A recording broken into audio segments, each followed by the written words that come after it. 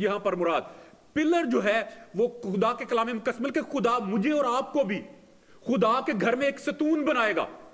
ستون سے مراد یہاں پر یہ ہے کہ انشیکیبل پرسن، انشیکیبل پلیس، کہ خدا مجھے اور آپ کو پھر ایسا بنائے گا، زوراور مضبوط بنائے گا کہ ہمیں کوئی ہلایا بھی نہ جا سکے. اور یہاں پر ستون سے مراد جو ہے وہ خدا کا گھر ہے، خدا کی حضوری ہے، خدا کے رہنے کی جگہ ہے، کہ وہ خدا کی حضوری کے بغیر، خدا کے گھر کے بغیر، خدا کی ہیکل کے بغیر زندگی بسر کریں گے. اور آپ سب جانتے ہیں کہ ابھی تک کوئی ہیکل تعمیر نہیں ہوئی، لیکن کلام مقدس بیان کرتا ہے کہ خدا ان کو اس حالت میں چھوڑ نہیں دے گا، بلکہ خدا ان کو بحال کرے گا، خدا پھر سے ان کو لیڈر مہیا کرے گا، خدا پھر سے ان کو حکمران مہیا کرے گا، بادشاہ مہیا کرے گا، خدا پھر سے ان کے لیے قربانیوں کا دروازہ کھول دے گا، اور خدا پھر سے ان کے لیے ستون کھڑا کر دے گا تاکہ وہ خدا کے حضور میں اپنی قربانیاں گزران سکے. اور یہاں پر پانچویں اور چھٹی بات یہاں پر لکھی ہے جس کے بارے میں آج میں تھوڑی دیر کے لیے زیادہ بات کرنا چاہتا ہوں، وہ ہے کہ وہ افود اور ترافیم کے بغیر رہیں گے. افود، کسی کو پتا ہے افود کیا ہوتا ہے؟ کپڑے، ڈریس ہوتا ہے، ٹھیک ہے. تو منا ذرا تصویر دکھائیں ذرا پلیز، اور کوئی پلیز جو آن لائن لوگ دیکھ رہے ہیں پلیز کوئی ان کو بھی اگر اپنا فون آن کر کے تو ان کو بھی اگر کوئی دکھا سکے تاکہ وہ بھی دیکھ سکے کہ افود ہوتا کیا ہے. افود یہ جو نیچے والا اس کو جبہ کہا جاتا ہے، ٹھیک ہے، جس کو چوغا بھی کہتے ہیں، ٹھیک ہے. اور اس سے اوپر یہ جو جس کے ساتھ دو رسیاں لٹک رہی ہیں، ٹھیک ہے، یہ جبہ ہے. اور جبہ کے اوپر جو ہے وہ بریسٹ پلیٹ ہوتی تھی جس کے اوپر بنی اسرائیل کے 12 سٹون تھے، اور وہ جو سٹون تھے وہ 12 قبیلوں کو ریپریزنٹ کرتے تھے، ٹھیک ہے. اور یہاں پر کلام مقدس بیان کرتا ہے کہ وہ بغیر افود کے رہیں گے. اور افود جو ہے یہ بڑا والا چوغا نہیں ہے، یہ والا نہیں ہے، بلکہ جو اوپر والا جو گولڈن میں، بلو میں اور ڈارک بلو میں ہے، جو لائننگ میں ہے، وہ ہے جبہ، ٹھیک ہے. اور اس کی بہت زیادہ سگنیفیکنس ہے کلام مقدس میں، اس کی بہت زیادہ اہمیت ہے کلام مقدس میں. اور آئیے پہلے دیکھیں کہ جبہ ہوتا کیا چیز ہے. آئیے کلام مقدس میں سے دیکھیں خروج کی کتاب 28واں باب اور اس کی 6 اور 8ویں آیت سے لے کر 8ویں آیت تک. اور وہ افود سونے، اس میں آپ دیکھ سکتے ہیں سونے کا رنگ، ٹھیک ہے. اور وہ افود سونے اور آسمانی اور ارغوانی اور سرخ رنگ کے کپڑوں اور باریک بٹے ہوئے کتان کا بنائیں جو کسی ماہر استاد کے ہاتھ کا کام ہو. یعنی بڑی نفاست کے ساتھ، ایکسپرٹیز کے ساتھ اس کو بنایا جائے. اور افود جو ہے اس کو خدا کی مرضی کو معلوم کرنے کے لیے اس کو یوز کیا جاتا تھا.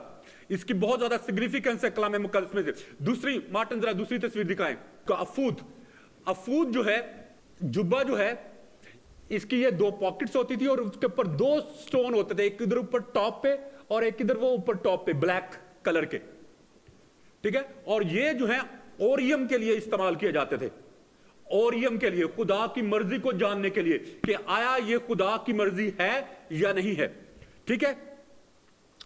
تو افود جو ہے یہ سردار کاہن جو ہے وہ پہنتا تھا، اور جو بھی شخص کہانت کے کام کے لیے ہیکل میں جاتا تھا، جو کاہن پہنتے تھے ان کا یہ اسپیشل لباس تھا کہ ان کو یہ پہننا ہوتا تھا. اس کے بغیر وہ خدا کی ہیکل میں داخل نہیں ہو سکتے. تیسری تصویر دکھانا ذرا مارٹن.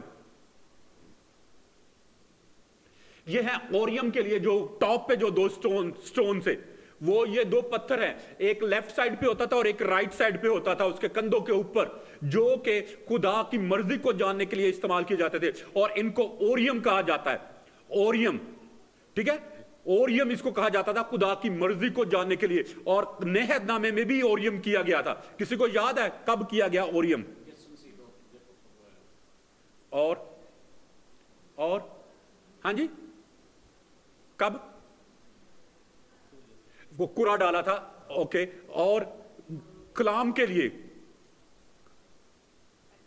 جب نہیں، وہ تو پرانے عہد نامہ میں ہے، جب 12ویں شاگرد کا انتخاب کیا گیا تو شاگردوں نے اعمال کی کتاب میں کرا ڈالا تھا، اوریم کیا تھا، اور اوریم ڈال کر تو پھر 12ویں شاگرد کا انتخاب کیا گیا تھا. تو یہ ببلیکل ہے، یہ بائبل کے مطابق ہے جو کہ کیا گیا، ٹھیک ہے. اور آج بھی کئی لوگ جو ہیں وہ قرآن ڈال کر خدا کی مرضی کو سمجھنے کی کوشش کرتے ہیں. ٹھیک ہے, تو جو افود ہے یہ خدا کی مرضی کو جاننے کے لیے استعمال کیا جاتا ہے. اور کلام مقدس بیان کرتا ہے کہ سیموئل جو ہے ہارون کی اولاد کے بعد جو ہے سیموئل نے جبہ کو پہننا شروع کیا. اور آپ اس کو پہلی سیموئل کی کتاب اس کے دوسرے باب کی 18ویں آیت میں آپ پڑھ کر دیکھ سکتے ہیں. اور پھر اس کے بعد جو ہے داؤد جو ہے وہ ہمیشہ وہ افود پہن کے رکھتا تھا. یہ بلکہ اس کو پڑھ ہی لیتے ہیں. سیموئل کی پہلی کتاب اس کا دوسرا باب اور اس کی 18ویں آیت. یہاں پر لکھا ہے, پر سیموئل جو لڑکا تھا کتان کا افود پہنے ہوئے خداوند کے حضور خدمت کرتا تھا. کتان کا افود پہنے ہوئے خداوند کے حضور خدمت کرتا تھا. یہ جو افود ہے یہ بہت زیادہ سگنیفیکنٹ ہے, اس کی اہمیت جو ہے بہت زیادہ کلام مقدس میں. اور یہاں پر خدا کہہ رہا ہے کہ بنی اسرائیل جو ہے وہ افود کے بغیر زندگی بسر کریں گے, بغیر اوریم کے جو پتھر ہیں وہ ان سے چھن جائیں گے, وہ ختم ہو جائیں گے. اور پھر داؤد بادشاہ جو ہے وہ افود کو پہنتا تھا. اور آپ سب جانتے ہیں کہ جب بلکہ اس حوالے کو بھی پڑھ ہی لیتے ہیں. سیموئل کی دوسری کتاب اس کا 6واں باب اور اس کی 14ویں آیت. اور داؤد خداوند کے حضور اپنے سارے زور سے ناچنے لگا اور داؤد کتان کا افود پہنے تھا. یہ سب آپ ساری کہانی سے جانتے ہیں کہ جب عہد کا صندوق جو ہے وہ لایا جا رہا تھا اور وہ آگے اس کے ناچ رہا تھا, جھوم رہا تھا, خوشی منا رہا تھا, تو اس کی بیوی نے اس کی انسلٹ کی, اس کو ناچیز جانا. تو کلام مقدس میں لکھا ہے کہ وہ صرف افود پہنے ہوئے تھا اور اس کی بیوی جو ہے اس کو بانکا کہہ کے پکارتی ہے کہ کیا تو مجنو ہے جو بادشاہ ہو کے تو اس طرح سے تو ناچ رنگ کر رہا ہے. تو کلام مقدس میں وہ کہتا ہے کہ خداوند کی خاطر میں ناچنے کیا ذلیل تک ہونے کے لیے بھی تیار ہوں. آپ سب اس کہانی سے واقف ہیں. اور افود کو خدا کی مرضی اور رہنمائی کو جاننے کے لیے استعمال کیا جاتا تھا. اور داؤد نے 2 دفعہ ابیاتر کاہن کے پاس جا کر افود کے ذریعے سے خدا کی مرضی کو جانا. اور آپ اس کو سیموئل کی پہلی کتاب اور اس کے 23ویں باب کی 9ویں آیت سے لے کر 13ویں آیت تک پڑھ کر دیکھ سکتے ہیں. اور داؤد کو معلوم ہو گیا کہ ساؤل اس کے خلاف بدی کی تدبیریں کر رہا ہے, سو اس نے ابیاتر کاہن سے کہا کہ افود یہاں لے آ. اور داؤد نے کہا, اے خداوند اسرائیل کے خدا, تیرے بندہ نے یہ قطعی سنا ہے کہ ساؤل قلعہ کو آنا چاہتا ہے تاکہ میرے سبب سے شہر کو غارت کر دے. سو کیا قلعہ کے لوگ مجھ کو اس کے حوالے کر دیں گے؟ کیا ساؤل جیسا تیرے بندہ نے سنا ہے آئے گا؟ اے خداوند اسرائیل کے خدا, میں تیری منت کرتا ہوں کہ تو اپنے بندہ کو بتا دے. خداوند نے کہا وہ آئے گا. تب داؤد نے کہا کہ کیا قلعہ کے لوگ مجھے اور میرے لوگوں کو ساؤل کے حوالے کر دیں گے؟ خداوند نے کہا وہ تجھے حوالے کر دیں گے. تب داؤد اور اس کے لوگ جو قریباً 600 تھے اٹھ کر قلعہ سے نکل گئے اور جہاں کہیں جا سکے چل دیے. اور ساؤل کو خبر ملی کہ داؤد قلعہ سے نکل گیا, پس وہ جانے سے باز رہا. یہاں پر ہم جانتے ہیں کہ کلام مقدس میں لکھا ہے کہ داؤد نے افود کے ذریعے سے خداوند کی مرضی کو جانا کہ وہ کیا ہے. اور پھر دوسری دفعہ ہم دیکھتے ہیں 30 چیپٹر میں, اسی سیموئل کی پہلی کتاب اور اس کے 30ویں باب میں ہم دیکھتے ہیں کہ وہ دوبارہ سے خدا کی مرضی کو جاننے کے لیے افود کا استعمال کرتا ہے. 7ویں اور 8ویں آیت میں لکھا ہے, اور داؤد نے اخیمل کے بیٹے ابیاتر کاہن سے کہا کہ ذرا افود کو یہاں میرے پاس لے آ. سو ابیاتر افود کو داؤد کے پاس لے گیا. اور داؤد نے خداوند سے پوچھا کہ اگر میں اس فوج کا پیچھا کروں تو کیا میں ان کو جا لوں گا؟ اس نے اس سے کہا کہ پیچھا کر, کیونکہ تو یقیناً ان کو جا لے گا اور ضرور سب کچھ چھڑا لائے گا. یہاں پر ہم دیکھتے ہیں کہ افود جو ہے وہ خدا کی مرضی کو جاننے کے لیے, خدا کے ارادے کو جاننے کے لیے استعمال کیا جاتا تھا. اور جب ہوسیا کی کتاب میں خدا کہتا ہے کہ وہ بغیر افود کے رہیں گے تو اس کا مطلب یہ ہے کہ God will be silent towards them, کہ خدا مکمل طور پر ان کی طرف سے اپنی آنکھیں اور اپنے کان بند کر لے گا اور وہ خدا کے ارادے کو, خدا کی مرضی کو جان نہیں پائیں گے. اور ہم جانتے ہیں کہ آج کے دور میں ہمیں افود کی ضرورت نہیں ہے. آج ہمیں افود کے ذریعے سے خدا کی مرضی کو جاننے کی ضرورت نہیں ہے، کیونکہ آج خداوند یسوع مسیح کا خون جو ہے اور خدا باپ کا جو فضل ہے وہ ہمیں اس قدر دلیری دیتا ہے کہ ہم خدا کے تخت کے سامنے جب چاہیں جس وقت جا سکیں اور خدا کے ساتھ براہ راست بات چیت کر سکیں۔ We don't need mediators, saints اور کوئی اور لوگ جو ہیں، ہمیں ان کی ضرورت نہیں ہے، بلکہ ہم براہ راست ڈائریکٹ خداوند یسوع مسیح کے وسیلے سے خدا باپ کے تخت کے سامنے جا کر اپنی پٹیشنز پیش کر سکتے ہیں، اپنے معاملات کو خدا کے سامنے رکھ سکتے ہیں، تاکہ خدا ہماری سنے اور ہم خدا کی سن لیں۔ اور پھر دوسرا جو لفظ یہاں پر استعمال ہوا ہے وہ ہے کہ وہ بغیر ترافیم کے رہیں گے۔ ترافیم جو ہے، افود اور ترافیم ایکچولی یہ دونوں ایک ہی چیز کے دو نام ہیں۔ افود جو کہا جاتا ہے جو جیکٹ تھی اس کو، اور جو ترافیم کہتے ہیں ان جو پتھروں کو جو اس کے شولڈر کے اوپر لگے ہوتے تھے، لیفٹ اور رائٹ دونوں سائڈوں پہ۔ اور ترافیم کا مطلب ہے پتھر یا بت، ٹھیک ہے، پتھر یا بت۔ تو اگر آپ یہودیوں کی کتاب ظہور کو پڑھیں یا تالمود کو پڑھیں تو وہاں پر اس کے یہ دونوں سیم معنی استعمال ہوئے ہیں، پتھر اور بت، دونوں لفظوں کے لیے، دونوں کے لیے سیم ورڈ یہ استعمال ہوا ہے۔ اور اگر ہم اس کو روحانی معنوں میں دیکھیں تو یہاں پر ہم دیکھ سکتے ہیں کہ خدا کہتا ہے کہ وہ بغیر ترافیم کے رہیں گے، یعنی وہ ایک ایتھیسٹ کی سی زندگی بسر کریں گے، نہ تو وہ خدا کے ساتھ چلیں گے اور نہ وہ بتوں کے پیچھے بھاگیں گے، وہ کسی طرف سے بھی نہیں جائیں گے، بلکہ وہ مکمل طور پر نا امید ہو کر بیٹھ جائیں گے، مایوس ہو کر بیٹھ جائیں گے اور اپنے آپ کے اوپر ترس کھائیں گے کہ اب ہم کہاں جائیں، کیونکہ نہ ہمیں کوئی بچانے والا ہے، نہ ہمیں کوئی رہائی دینے والا ہے، اور نہ ہی ہمیں کوئی چھڑانے والا ہے۔ تو میرے عزیزو، خدا بیان کرتا ہے کہ جب ہم خدا کو چھوڑ دیتے ہیں، جب ہم خدا کے کلام کو ترک کر دیتے ہیں، جب ہم خدا کے منہ کی باتوں کو اپنی پیٹھ پیچھے پھینک دیتے ہیں، تو پھر کلام مقدس لکھا ہے کہ خدا بھی پھر ہمیں ناپسندیدہ عقل کے حوالے کر دیتا ہے کہ ہم نالائق حرکتیں کریں۔ پھر خدا اپنا ہاتھ کھینچ لیتا ہے اور پھر خدا جو ہے وہ ہمیں گمراہی کی طرف، ذلت اور رسوائی کی طرف جانے دیتا ہے۔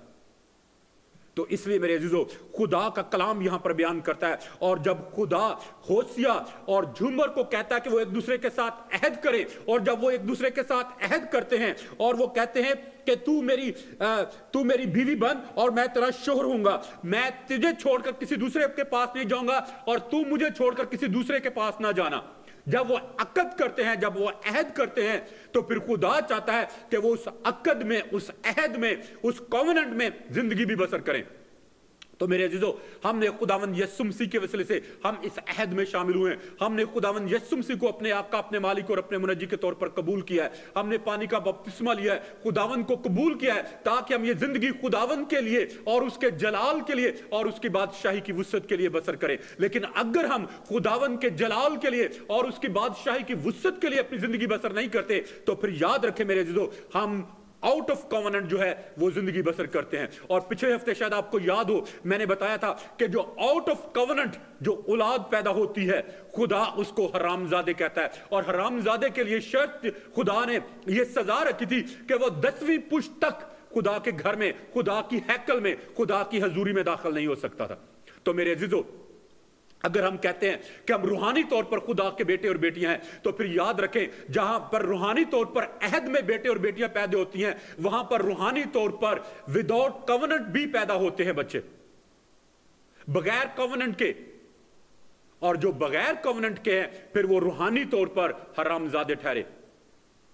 اور کلام مقدس میں لکھا ہے، اور خدا کہتا ہے کہ اگر ایک جسمانی طور پر آؤٹ آف کوننٹ جو چائلڈ ہے وہ خدا کی ہیکل میں نہیں داخل ہو سکتا، تو پھر کیا روحانی طور پر جو ہوگا وہ داخل ہو سکے گا؟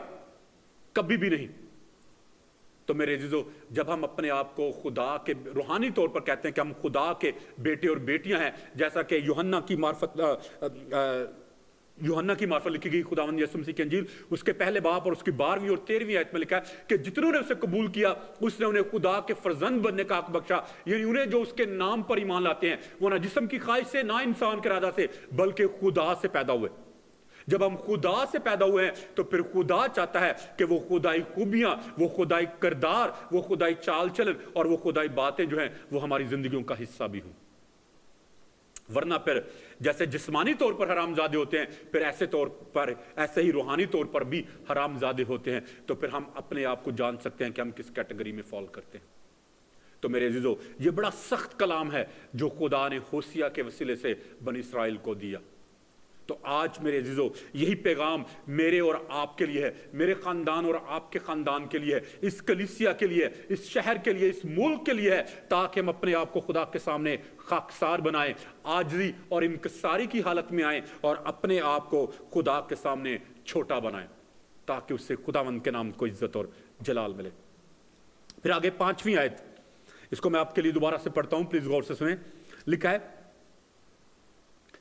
اس کے بعد بنی اسرائیل رجوع لائیں گے, یعنی جب اس حالت میں سے گزر جائیں گے, مایوسی نا امیدی کی حالت میں سے گزر جائیں گے, تو پھر اس کے بعد کا لکھا ہے اس کے بعد بنی اسرائیل رجوع لائیں گے اور خداوند اپنے خدا کو اور اپنے بادشاہ کو ڈھونڈیں گے اور آخری دنوں میں ڈرتے ہوئے خداوند اور اس کی مہربانی کے طالب ہوں گے.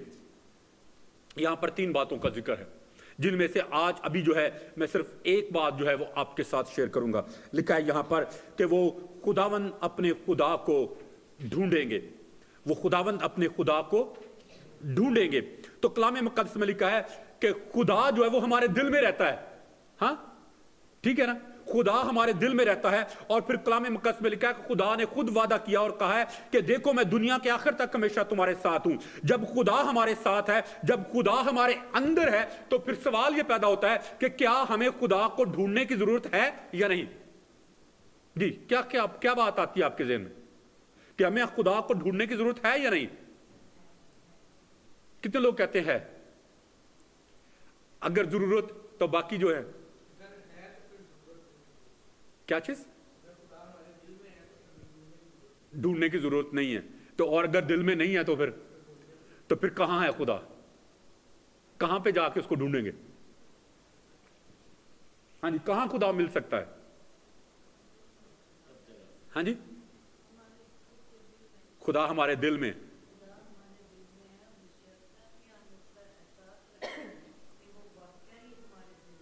ہاں جی, یاد رکھیں خدا کلام مقدس میں لکھا ہے کہ وہ حلیم اور فروتن شخص ہے, اور کلام مقدس میں لکھا ہے کہ وہ ہمارے دل کے دروازے پر آ کر دستک دیتا ہے. اگر ہم کھولیں تو وہ اندر آتا ہے, ورنہ وہ کبھی زبردستی دروازہ توڑ کے داخل نہیں ہوتا. اگر آپ نے خداوند کو قبول ہی نہیں کیا تو وہ کیسے آپ کے دل کے اندر ہوگا؟ کبھی بھی نہیں وہ آئے گا. تو کلام مقدس میں لکھا ہے کہ اس کا نام ایمانویل ہے, اور ایمانویل کا مطلب ہے خدا ہمارے ساتھ. ہمیں کہاں ڈھونڈنے کی ضرورت ہے؟ اپنے ہی اندر, اپنے ہی ارد گرد ہمیں اس کو ڈھونڈنے کی ضرورت ہے, کیونکہ وہ ہمارے ساتھ ہے.